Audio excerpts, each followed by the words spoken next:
Bonjour à tous et bienvenue dans cette nouvelle vidéo.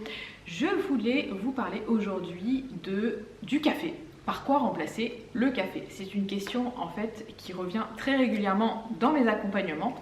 J'ai beaucoup de personnes qui consomment beaucoup de café, qui sont addicts au café et qui aimeraient éventuellement arrêter ou diminuer le café et qui me demandent des astuces. Par quoi le remplacer? Qu'est-ce que je pourrais bien mettre dans ma boisson pour avoir ce petit goût du café qui me plaît, sans avoir les effets secondaires du café qui peuvent être la nervosité. Pour certaines personnes, ça peut provoquer des problèmes au niveau des intestins, ça peut provoquer aussi des problèmes au niveau de l'estomac, gastrite, etc. Donc toutes les personnes qui ont un système digestif sensible, qui veulent arrêter le café, mais qui malgré tout adorent ça.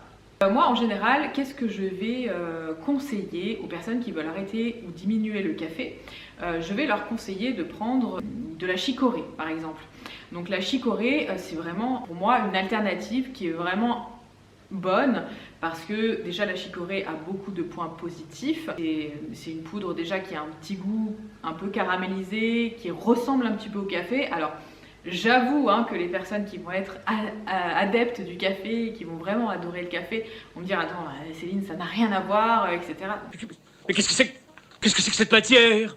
C'est de la merde. On est d'accord, ça va pas être du café, mais déjà on va dire que ça a un petit goût qui ressemble, la couleur ressemble, et puis ça fait du bien aussi au microbiote, parce qu'il y a des fibres en fait, il y a beaucoup de potassium également dans la chicorée, donc ça peut être une très bonne alternative. J'ai des personnes aussi par exemple qui vont couper en fait leur café avec de la chicorée, qui avaient peut-être l'habitude de boire 2, 3, 4 cafés dans la journée et qui du coup vont diminuer un petit peu, vont passer que à 2 cafés, mais vont faire moitié-moitié avec la chicorée. Donc ce qui fait que ça fait moins de café, moins de caféine, et c'est quand même moins irritant pour le système digestif. Donc ça c'est la première des choses. La chicorée, vous pouvez en trouver partout dans le commerce, la chicorée, la fameuse chicorée Leroux. Je vais vous montrer aussi une autre alternative que j'ai trouvée et qui est vraiment pas mal. C'est de l'orge en fait, voilà. De toute façon, ça va être, en général, ça va être des grains qui vont être torréfiés. C'est des céréales en fait qui sont torréfiées. C'est de l'orge qui est soluble. Alors c'est de la poudre aussi que vous mettez dans de l'eau chaude et qui peut aussi donner cet aspect un peu du café, ce goût du café, et qui peut être vraiment très sympa. Donc je ne sais pas si vous connaissez, mais il en existe plusieurs. Il existe plusieurs grains comme ça torréfiés. Je crois qu'il existe des glands aussi torréfiés. Donc on peut aussi prendre ça comme alternative. Ensuite, moi j'avais essayé ça et moi j'aime beaucoup, on peut utiliser ce genre de choses. Alors ça c'est de la caroube en poudre. Alors je sais pas si vous connaissez la caroube, en général ça pousse vers chez moi, j'en vois souvent sur la route. C'est des espèces de cosses noires comme ça, donc qui sont réduits en poudre et puis du coup ça fait une poudre comme du chocolat on va dire, mais ça a un goût un peu plus caramélisé. Donc c'est très sympa aussi à utiliser en boisson et on peut aussi également, moi je l'utilise pour le mettre dans les gâteaux. Ça donne un petit goût chocolaté et c'est essentiellement glucidique. Voilà. Contrairement au cacao, quand vous mettez du cacao dans vos gâteaux, ça sera surtout lipidique et ici on va dire que c'est plutôt glucidique. Il y a 50 grammes de glucides au 100 grammes. Ce qui n'est pas négligeable, c'est qu'il y a 37 grammes de fibres au 100 grammes. Voilà. Donc ça peut être pas mal aussi pour les personnes qui ont un transit un petit peu paresseux. Donc pourquoi pas essayer pour certaines personnes. Donc ça, vous le mélangez avec du lait végétal ou avec de l'eau bouillante. Et vous avez une espèce de préparation qui peut remplacer le café.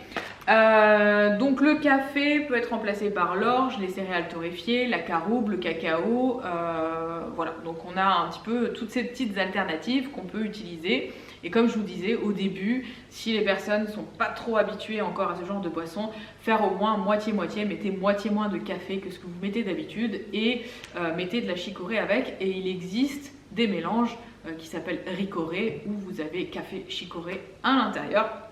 Donc voilà, vous faites moitié-moitié. Ensuite, il y a certains profils, comme des profils lymphatiques, en fait, qui ont une digestion qui est très lente, qui est très laborieuse, etc. et qui ont parfois besoin en fait de ce petit coup de fouet du café, surtout pour aller à la selle. Et chez ces personnes-là, en général, quand j'ai ces profils-là et qu'ils me disent qu'ils boivent du café et que le jour où ils arrêtent le café, ils vont plus à la selle, je préfère malgré tout continuer à ce que ces personnes prennent juste un café plutôt que ces personnes soient constipées. Voilà, encore une fois, c'est du cas par cas. Donc il y a des profils très nerveux, etc. auxquels je déconseille complètement le café parce que c'est des profils qui sont déjà vraiment trop nerveux et aussi qui ont des problèmes de transit et souvent c'est des problèmes de transit trop rapides. Donc là, je déconseille complètement le café. Mais sur des profils lymphatiques un petit peu plus lents, un petit peu plus difficiles à digérer, un petit café le matin. Alors attention, hein, ça ne se boit jamais à jeun un café, hein, parce que sinon vous allez vraiment altérer votre acidité gastrique et votre estomac et vous allez direction droit vers la gastrite. Donc évitez de boire le café sur un estomac vide et à jeun. Buvez plutôt votre café soit pendant que vous êtes en train de manger ou à la fin du petit déjeuner. Donc ne buvez jamais un café sur un estomac vide à jeun. Donc ça c'est très important aussi d'éviter de faire ça. Donc voilà, pour ces personnes-là, les personnes lymphatiques en général, je ne leur arrête pas le café parce que ça fait plus de problèmes que d'avantages à supprimer le café. Donc un seul, ça suffit, au moins pour donner le petit coup de fouet et pour faire partir un petit peu le transit. Ça peut être positif. Voilà. Donc j'espère que cette vidéo vous aura plu par rapport au café puisque j'ai pas mal de questions et dans mes accompagnements c'est une question qui revient assez régulièrement. Si vous avez besoin d'autres informations, vous avez en barre d'infos en dessous toutes les infos qu'il vous faut par rapport à mon site internet, au programme que je propose, aux accompagnements et mon livre également. Voilà, je vous dis à très bientôt pour une prochaine vidéo. Ciao!